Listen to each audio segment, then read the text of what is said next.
함께 합독했던 말씀 중심으로 때가 참에 구주가 나셨다, 때가 참에 구주가 나셨다는 제목으로 하나님의 말씀을 나누겠습니다.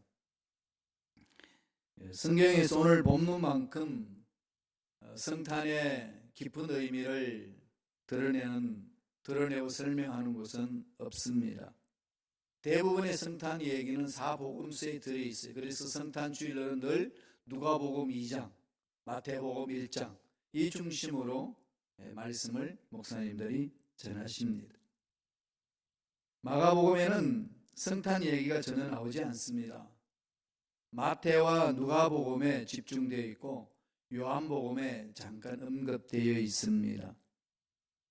마태복음은 유대인 대상으로 기록되어 있기 때문에 구약 성경에 나오는 예언들이 성취되어서 예수님이 탄생했습니다라는 관점에서 마태복음에는 예수님의 탄생 이야기를 기록합니다.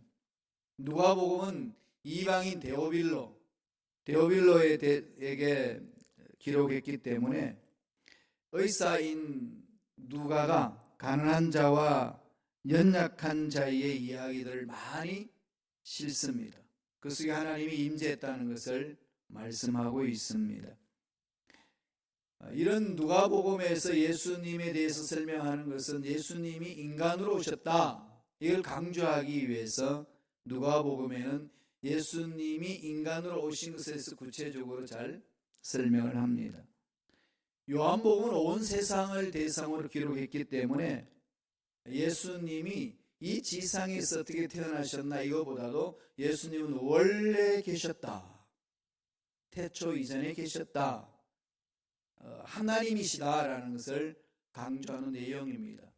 정리하자면 요한복음은 원래 하나님으로 계셨는데 이 땅에 오셨다, 그 하나님이 이 땅에 오신 것이 어떻게 오셨는지를 구체적으로 기록해 주는 내용이 의사인 누가의 인격과 누가의 그 관찰력으로 인하여서 구체적인 인간의 관점에서 기록되어 있습니다. 인성이라고 그러죠. 인간의 속성, 인성. 이 두 가지 책을 통해 가지고 하나님이 우리에게 예수님이 누구신가 구체적으로 설명합니다.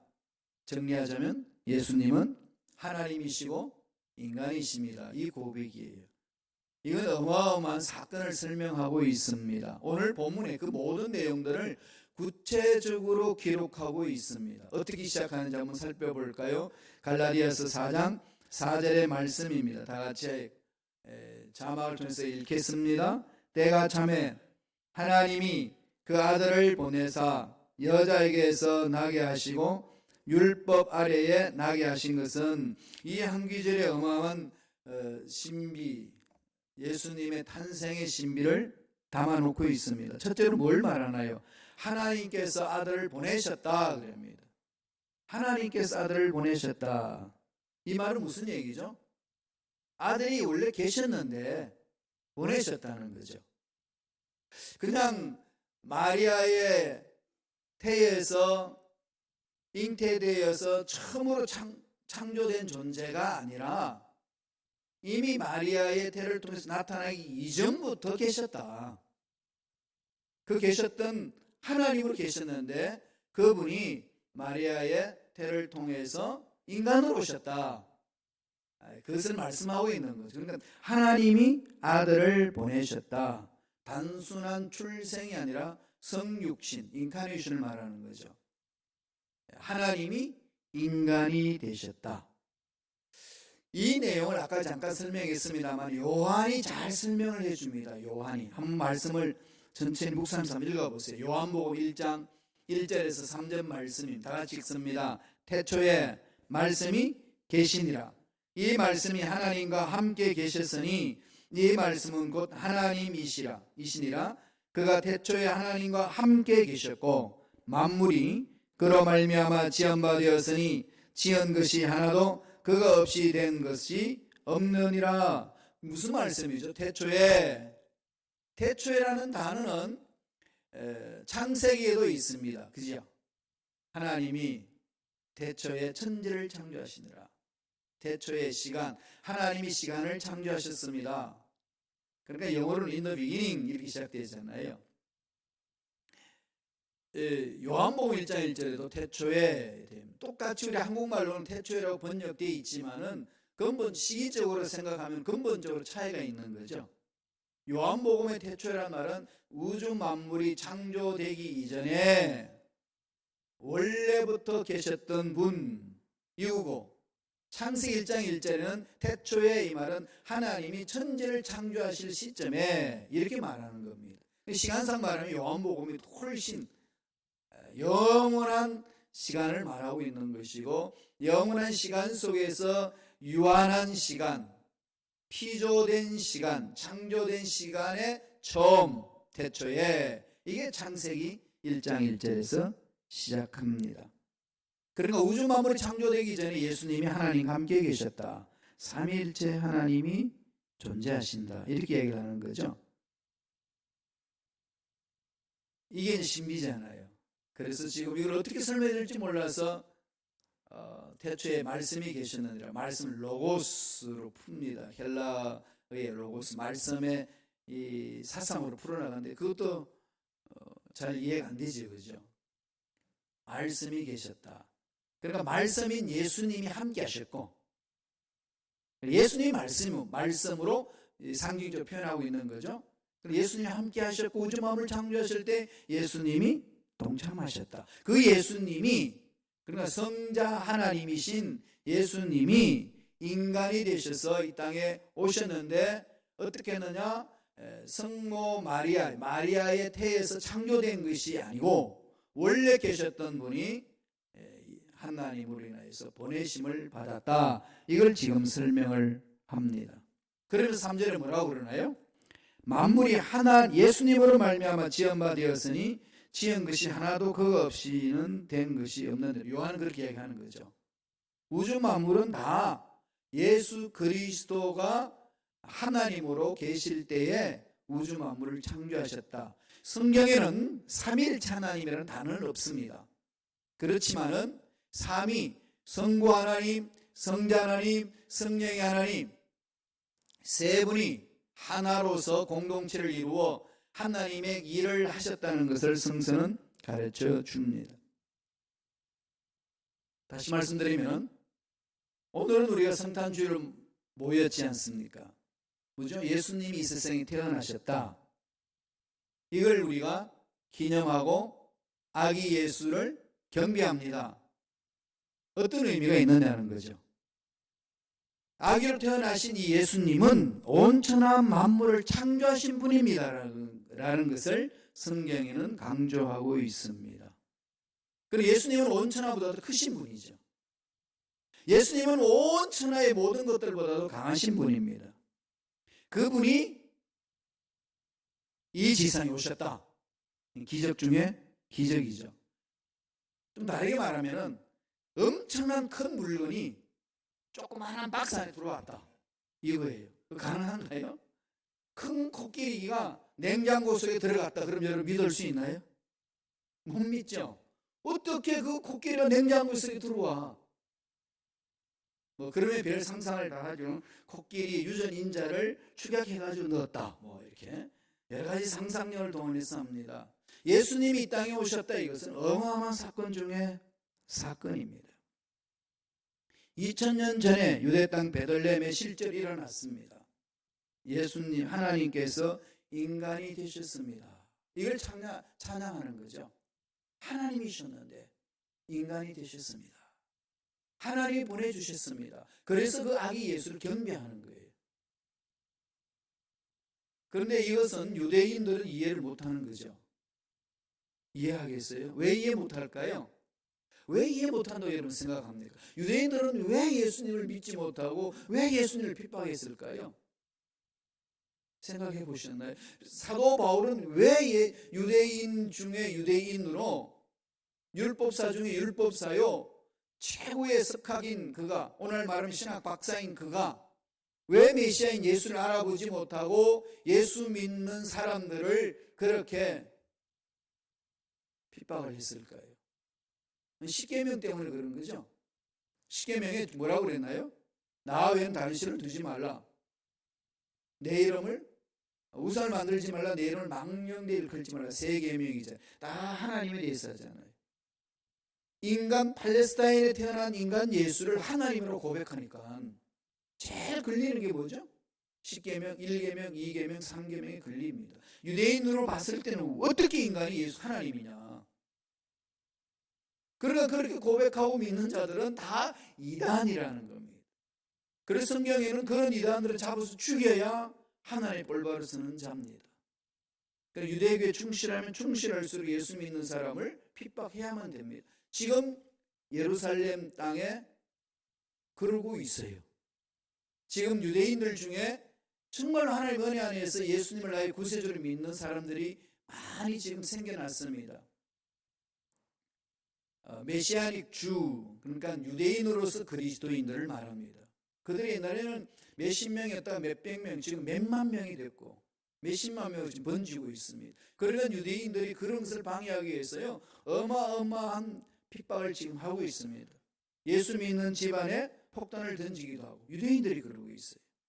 그러더니 그들한테 이렇게 다큐멘터리 제작하면서 질문해봤어요. 왜 그들을 돌을 던지고 그들을 핍박하고 폭탄까지도 던지고 그러냐 그랬더니 어떻게 인간 예수를 하나님이라고 고백하냐. 그건 성경에서 입이 된다는 거지. 그러면 저들이 여기 있으면 안 된다는 겁니다. 지금도 그러고 있어요. 예수님이 하나님이었다는 사실을 인정을 못하는 겁니다. 유대인들에게는. 그러니까 핍박할 수밖에 없는 거죠. 그러나 오늘 성경은 뭐라고 그러죠? 하나님이 때가 참에 하나님이 예수를 보내주셨다. 하나님이셨는데 이 땅에 오셨다. 그걸 말씀합니다. 그 하나님 우리는 나의 구세주를 믿고 찬양하는 것 아니겠습니까? 그거에 집중하는 거죠. 두 번째로 4장 4절 한번 읽어보실래요? 갈라디아서 4장 4절 다 같이 한 목소리 읽습니다.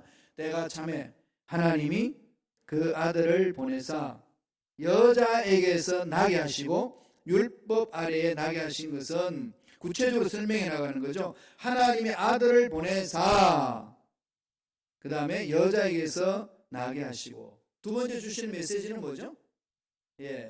여자에게 나게 하셨다. 인간이 되셨다 이 말이죠.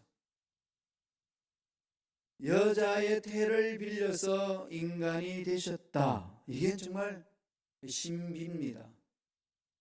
이런 신비는 인간의 이성으로서 풀어내지를 못합니다. 성경에서 계시해 주신 것을 믿음으로 접근하지 않으면 이건 과학적으로 설명하는 것에 실패를 합니다. 하나님의 계시 사건을 믿는 거죠. 이 중에서 우리가 생각해 볼 것 두 가지 있습니다. 먼저 때가 참에 여자에게서 나게 하시고 그러잖아요. 때가 참에 때라는 말은 여러분에게 제가 많이 설명해 드렸습니다. 때가 뭐죠? 헬라어로는 때가 두 가지 단어가 있다는 거죠. 하나는 크로노스가 있고 하나는 카이로스가 있습니다. 잊지 말라고 그랬죠. 크로노스, 이건 연대적인 때, 크로노시칼 타임. 하나는 카이로스, 하나님이 정한 시간, 이렇게 되어 있습니다. 때가 참에, 때가 찼다. 갈라디아서 4장 4절에 놓은 이 때는요, 크로노스로 되어 있어요. 크로노스. 크로노스가 양이 찼다 이거죠. 때가 무르익었다 이겁니다. 그런데 이 때가 또다시 마가복음 1장 15절에 보면은 다르게 기록합니다. 마가복음 1장 15절에는 이르시되 때가 찼고 하나님의 나라가 가까이 왔으니 회개하고 복음을 믿으라 하시더라. 이 마가복음 1장 15절에 나오는 때가 찼다 이 말씀은 이 때는 카이로스로 되어 있습니다. 마가는 지금 이 때를 카이로스로 기록하고 있고 사도 바울은 갈라디아에서 크로노스를 기록하고 있습니다. 크로노스는 인간의 역사적인 시간을 말합니다. 시간의 양을 말합니다. 흘러가는 시간, 2019년 지나면 2020년 오는 그 시간을 크로노스라고 그래요. 연대적인 시간을 말하는 거죠. 그러나 마가복음 1장 15절에 나오는 때, 이것은 크로노스가 아니라 카이로스를 말합니다. 카이로스, 하나님이 정하신 시간. 그러나 하나님이 하나님 나라를 이루신다는 거죠. 이 땅에 메시아를 보내셨어. 그러니까 할 일은 회개하고 믿으라는 겁니다. 그 하나님 정하신 때가 있다는 겁니다. 그런데 갈라디아서 4장 4절 본문으로 돌아오면은 때가 찼다 이 말은 크로노스, 하나님이 예수님을 이 땅에 보내시기로 약속하신 시간이 꽉 찼다는 거죠. 시간이 그렇게 흘렀다 그럽니다. 그렇게 흐르고 나니까 예수님을 약속하신 대로 여자 몸에서 태어나게 하셨다. 창조된 존재가 아닙니다. 원래 있었던 분이 마리아를 통해 가지고 이 세상에 태어나게 하신 거죠. 이게 바로 예수님이 하나님이라는 사실을 우리에게 강조하고 있고 인간이심을 강조해 주고 있습니다. 어떻게 예수님을 이 땅에 보내시겠다고 약속하셨나요? 창세기에서 약속하셨죠. 창세기 3장 15절에 먼저 약속하셨어요. 아담과 하와가 타락하고 나서 아담과 하와 타락 심판할 때 하나님이 사탄에게 심판하면서 하나님이 하신 말씀, 심판의 말씀이 기록됩니다. 그 말씀이 3장 15절에 있는데 그 15절에 하나님이 약속이 있어요. 사탄을 심판하면서 하나님 약속을 심어놨습니다. 읽어보실까요? 다 같이 한 목소리 읽습니다. 내가 너로 여자와 원수가 되게 하고 내 후손도 여자의 후손과 원수가 되게 하리니 여자의 후손은 내 머리를 상하게 할 것이요 너는 그의 발꿈치를 상하게 할 것이니라 하시고, 내가 하나님이 너로, 사탄한테 말하는 거죠, 여자와 원수가 되게 한다. 아니 그 사탄이 무슨 여자하고 원수가 맺어가지고 원수가 되게 한다고 확 하나님이 손 뺐을까요? 여자의 후손으로 온다는 거죠. 이 세상에 태어날 메시아는 이 세상에 사는 남자로 인하여서 태어나는 게 아니고 원래 계셨던 하나님인데 인간으로 태어나기 위하여 여자의 태를 빌릴 것이다. 그렇게 여자의 후손으로 나게 하실 것이다. 예언을 하고 있습니다. 그래서 창세기 3장 15절은 원시 복음이라고 그래요. 최초의 복음, 오리지널 가스펠이라고 합니다. 이 창세기 3장 15절 약속 먼저 하신 거죠. 이 약속에 따라 갈라디아 4장 4절에 때가 참에 약속하신 그때 정하신 때가 이제 크로노지컬한 타임에 찼다는 거죠. 이렇게 해서 하나님이 역사를 이루지 않겠습니까? 저와 여러분의 기도 문제도 그게, 기도 문제가 응답받는 것도 하나님 정하신 때가 있습니다. 가장 적절한 때. 우리는 그 적절한 때 우리 생각으로 계산하는 크로노지컬 타임을 가지고 계산하지만은 하나님의 역사는 카이로스적인 시간을 통해 가지고 이루시는 거죠. 그러니까 그 카이로스 시간, 하나님이 정하신 시간이 이 땅에 임하도록 하기 위해서 우리는 어떻게 하죠? 우리의 시간 인내하며 기다려야 되는 거예요. 내가 10년을 기도했습니다. 20년을 기도했습니다. 30년을 기도했습니다. 그렇게 말할 수 있을런지 몰라도 그 기간 동안 응답이 없었으니까 응답이 없나 봅니다라고 말해서는 안 된다는 거예요. 왜 그렇죠? 크로노스칼 타임은 카이로스의 정하신 시간에 의해서 이루어지기 때문에 우리가 정해진 시간에서 역사가 되는 것은 하나도 없습니다. 하나님의 주권이라는 거죠. 하나님 뜻 안에서 이루어지는 겁니다. 때가 참에 하나님이 아들을 보내서 여자에게 나게 하시고 율법 아래 나게 하신 것은 예수님이 인간으로 오셨다. 원래 하나님이셨는데 인간으로 오셨다. 여기서부터 이제 세상의 논리에서 벗어나는 거죠. 그래서 세상 사람들이 이 논리를 믿지 않고 무시합니다. 막 이야기하다가 논리를 확 비약해버리니까 철학자들은 이게 뭐냐? 이것도 아니고 저것도 아니고 인간의 논리상으로서 이해가 안 되는 거죠. 그래서 성경책 일단 내팽개칩니다. 왜 그럴까요? 성경은 하나님 계시고 그 계시는 인간의 이성으로 받아들이는 게 아니라 믿음으로 받아들여야 되기 때문에 그렇습니다. 저와 여러분 믿음으로 그것을 받았어요. 이건요 기적이에요. 저와 여러분들이 예수님이 하나님이셨는데 그분이 인간으로 오셨다, 그분이 십자가에 돌아가시고 나의 모든 죄를 짊어지고 가셨다 라는 사실을 믿는 것 자체가요 기적 중에 기적입니다. 이 감격함이 있으셔야 돼요. 1년 동안 열심히 해가지고 보너스 그냥 500% 받았기 때문에 감격하는 거, 그 이상의 감격이 내가 예수를 믿었다는 거예요. 근데 이게 무슨 말인지 이해가 안 되죠, 그죠? 이게 여러분 가슴 속에 그냥 뜨거워져야 됩니다. 아, 예수 믿는 것 자체 이렇게 어마어마한 비밀이 있구나. 그리고 예수님 입장을 보세요. 인간이 되셨다. 이것은 하나님이신 인간이 되셨을 때 거기에서 그 인간으로서 경험해야 될 모든 것들, 얼마나 부자연스럽고 얼마나 답답하고 얼마나 제약을 많이 받겠습니까? 하나님은 무소부재하신 분이잖아요. 어디나 계시는 분입니다. 그러나 인간의 몸을 온 순간부터 무소부재에 대한 속성이 가질 수 없어요. 인간도 사셔야 되기 때문에 답답하겠죠. 네, 주님은 그걸 다 감당하셨습니다. 이 예수님을 우리가 믿는 거죠. 그래서 우리가 예수님을 따라가는데 이 세상과 싸워야 되는데 답답함이 많아요. 할 일 많고 돈 벌어야 되고 바쁜 일 해결해야 되고 파티도 가야 되고 놀러도 가야 되고, 그렇기 때문에 교회 일을 하자, 막 일을 많이 해야 되기 때문에 주님의 일을 하기가 너무 힘든 거죠. 하나님이 인간이 되셨다는 사실은 지약이 너무 많아요. 무소부재성이 다 없어져 버리니까. 하나님으로 살면 안 되니까. 그러나 그걸 깨트려 버리려고 유혹했던 게 마귀의 유혹이잖아요. 너 원래 하나님인데 하나님으로 살아야지, 뭐 인간으로 사냐, 돌을 뜯더니 만들 수 없고 높은 데 내라, 하나님 다 할 수 있지 않느냐, 유혹하는 거죠. 예수님이 사탄으로부터 유혹받는 것은 하나님으로 살라는 겁니다. 인간으로 살지 말고 하나님으로 살라는 거죠. 그러면 예수님이 인간의 몸을 입고 오신 하나님의 뜻이 허물어지잖아요. 구속의 흐름을 깨트리는 것이 마귀의 장난이잖아요. 그때 예수님이 뭐를 물리치죠? 말씀으로 다 물리칩니다. 우주만물을 창조하신 분이 제한된 이 시간 속에 왔어요. 영원하신 분이 제한된 시간 속에 오셨고요. 영원하신 분이 제한된 육체를 입고 오셨습니다. 똑같이 시험 받으시고 똑같이 고통 받으시고 인간으로 삶을 사시고 우리의 죄를 씻어주시고 우리의 아픔을 만져주시고 회복시켜 주신 분, 그분이 이 땅에 오신 겁니다. 그것을 우리가 찬양하는 겁니다. 그래서 크리스마스 되니까 선물 주거니 받거니 하는 그런 시간이 아니라 정말로 예수께 집중해야 되는 그 상황을 성서는 우리에게 가르쳐 줍니다. 예수님이 이 땅에 오실 때도 어떻게 오셨나요? 오신 그 상황을 누가복음이 잘 기록하고 있죠.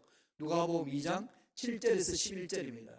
우리 천천히 한번 읽어보고 가겠습니다. 다 같이 묵상하면서 읽습니다. 첫 아들을 낳아 강보로 싸서 구유에 누였으니 이는 여간에 있을 곳이 없음이라.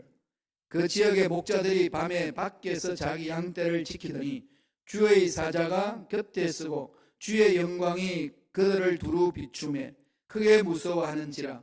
천사가 이르되 무서워하지 말라. 보라, 내가 온 백성에게 미칠 큰 기쁨의 좋은 소식을 너희에게 전하노라. 오늘 다윗의 동네에 너희를 위하여 구주가 나셨으니 곧 그리스도 주시니라.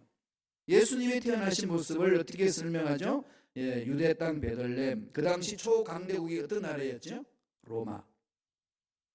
모든 길은 로마로 통한다. 세계를 제패했던 시대입니다. 만왕의 왕이신 예수님이 태어나면 로마 황제 가문으로 태어날 수 있지 않았겠습니까? 그렇죠. 황제 대관식하는 그곳에.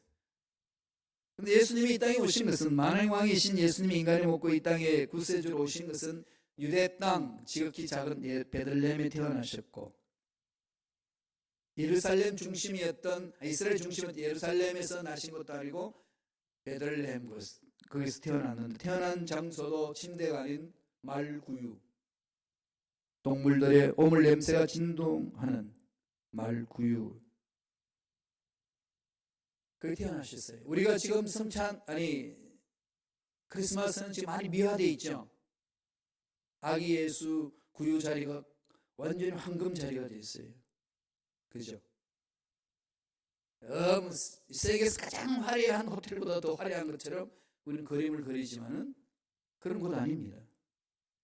가장 가난하고 비천하고 보잘것없는 곳에서 오셨고, 그리고 그분을 맞이하셨던 사람들은 대통령도 아니고 황제도 아니고 종교 지도자도 아니고 높은 자리에 있는 사람도 아닙니다. 밤에도 쉬지 못하고 밤새도록 양들을 지켰던, 그 양을 지키면서 생계를 유지하는 목동들에 의해서 환영을 받습니다. 가장 천한 곳에 태어나셨고 가장 계층이 낮은 사람들로 인하여서 환영을 받습니다. 사람은 이런 모습을 싫어합니다. 사람은 초라한 모습을 되게 싫어해요. 대한민국에서요, 조그마한 차 있잖아요. 그죠? 옛날에 이 프라이드 있고 티코가 말 조그마한 거. 그거 끌고요, 워커힐 호텔에 가게 되면요, 수희 아저씨가 쫓아버려요. 빨리 가라고. 거기요, 대학 총장이 타고 들어가도 티코 보고 쫓아버립니다. 사람은 그래요. 이런 고급 호텔은 그 코딱지만한 차가 어슬렁어슬렁 거리면은 이 호텔의 품위가 떨어지기 때문에 있으면 안 된다는 거예요. 빨리 가라는 거지. 그날 기빈으로 초대됐던 그 사람도 쫓아냅니다. 그게 동문회 할 때 그런 일이 한 번 있었어요. 그 동문회에서 그냥 귀한 선생님을 모시고 거기서 하려고 했는데 그 선생님이 티코를 몰고 갔어요. 그랬더니 빨리 그 수희 아저씨가 와가지고 빨리 가라는 거예요. 빨리 쫓아버려. 그런데 거기 동문회에 있던 사람들 다 그냥 회사의 사장이고 이사장이고 이런 분들이 속된 말로 삐까번쩍한 사람들이 모임을 걷는데 티코 끌고 왔는데 실은 주인공은 티코에 앉은 그 사람인데, 이 세상이잖아요. 우리는 그걸 보면서 삽니다. 그러다 보니까 세상 살면서 그런 예수님의 모습은 싫어하고 예수님의 화려한 모습을 마음판에 그립니다. 만약에 오늘날 우리가 예배 드리는데 예수님이 이 땅에, 미국 땅에 오시면 어떤 교회 가시겠어요? 모르죠. 예수님의 예배를 참석하신다면 어떤 교회에 갈 수 있을까요? 아름다운 이 교회, 우리 교회 오시면 얼마나 좋겠어요. 방송 시설도 잘 돼 있고 영상 시설도 잘 돼 있고 그리고 천정도 높고 확 뛰어 있는 곳. 예수님은 이걸 보고 오실까요? 다시 우리는 다듬어야 됩니다. 우리의 마음을. 크리스마스 때에 기억해야 될 것은 늘 말구이고, 그리고 그분을 말구에 태어나신 만왕에 와신 메시아를 환영했던 사람들은 밤새도록 양을 지켜야만이 먹고 사는 목동들로 인하여서 환영을 받습니다. 그게 예수님 오신 마음이잖아요. 이건 우리가 정말 깊이 생각해야 될 말씀입니다. 그 양떼들을 지키는 목동들에게 천사가 나타나서 명령을 합니다. 그 명령을 어떻게 받는지 한번 보세요. 누가복음 2장 15절 16절이에요. 다 같이 한 목소리 천천히 읽겠습니다. 천사들이 떠나 하늘로 올라가니 목자가 서로 말하되 이제 베들레헴으로 가서 주께서 우리에게 알리신 바 이루어진 일을 보자 하고 빨리 가서 마리아와 요셉과 구유에 누인 아기를 찾았어. 그 목동들이 양을 지켜야 되잖아요. 그럼 천사가 말합니다. 빨리 가가지고 이 사실을 알려라. 그리고 메시아다. 영접해라. 환영해라. 그랬더니 어떻게 하죠? 빨리 갔어. 빨리 갔어. 하나님이 주신 마음 아니겠어요? 그런데 목동들이 얼마나 고민하겠어요? 아니 양들 다 놔두고 가면 어떻게 되지? 양들 다 흩어지면 어떡하지? 양을 잃어버리면 어떡해? 이게 뭐 수많은 문제들이 그 양 목동들을 괴롭히지 않았겠어요? 그런데 그 아랑곳 하지 않고 천사가 전해준 말을 듣고 믿고 즉시 순종합니다. 저와 여러분들이 목동들의 자세를 통해서 예수를 믿는 자의 삶이 뭔지를 우리가 마음판에 새기는 거죠. 크리스마스 때 우리가 어떻게 살아야 되는지를 우리는 되새겨야 합니다. 마지막으로 그러면 그 이성탄 목적, 예수님 태어나신 목적이 무엇인지를 사도 바울은 설명해 주고 있어요. 다 같이 우리 천천히 한 목소리 읽겠습니다. 갈라디아서 4장 4절 5절입니다. 한 목소리 읽습니다. 때가 참에 하나님이 그 아들을 보내사 여자에게서 나게 하시고 율법 아래에 나게 하신 것은 율법 아래에 있는 자들을 속량하시고 우리로 아들의 명분을 얻게 하려 하심이라. 무엇 때문에 오셨다는 거죠? 율법 아래 있는 자들을 속량하셨다는 거죠. 율법 아래에서 자유를 누리지 못하고 제시스 받지 못한 그들을 제시스 주셨다. 이게 세 번째 주시는 메시지예요. 율법 아래에 있는 자들을 속량하셨습니다. 여기 자유함이 있잖아요. 우리는 죄책감으로 눌려있고 죄 씻음 받지 못함으로 천국을 맛보지 못하고 이 유한한 세계에서 늘 후질거립니다. 사업의 문제, 직장의 문제, 가정의 문제, 자녀의 문제, 내 앞날의 문제. 하나님이 일을 한다는 목회하는 우리 목사들도 이 목회 때문에 노심초사하고 노일로제 현상이 일어나고 우울증 걸리고 너무 심해서 가난까지 생기고 너무 아이러니하지 않나요? 저도 요새 되게 고민이 많거든요. 엄청 고민을 하고 있어요. 하나님 어떤 일을 하기를 원하실까? 난 어떻게 쓰임 받아야 되나? 정말 어떤 자리에 있는 것이 하나님 기뻐하신 자리인가? 유독히 요새는요, 그 고민이 더 많아졌어요. 이게 막 생각하면요, 막 가슴이 터질 것만 같아요. 그런 퍽 떠오르는 게 있어요. 이래서 우리 목사님들이 간암 걸리는구나. 간이 망가진 근심, 걱정, 염려들이 음습할 때 찾아온 현상들이잖아요. 그러면서 이 말씀 깊이 묵상합니다. 아니, 예수님 오셔서 우리 죄를 다 속량해 주시고 하나님 아들의 명분을 갖게 하셨고 하나님 위대하심을 드러내도록 세우셨는데 왜 이게 빠질까? 이 말씀 속에 다시금 돌아보는 거죠. 오늘 말씀 보세요. 여기 보면은 율법 아래에 있는 사람들을 속량하게 하셨다. 그죠? 속량. 그게 무슨 말이죠?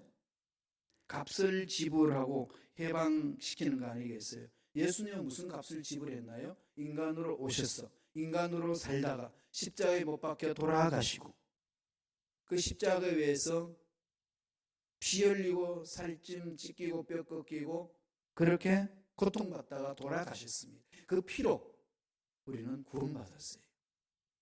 죄 씻음 받았잖아요.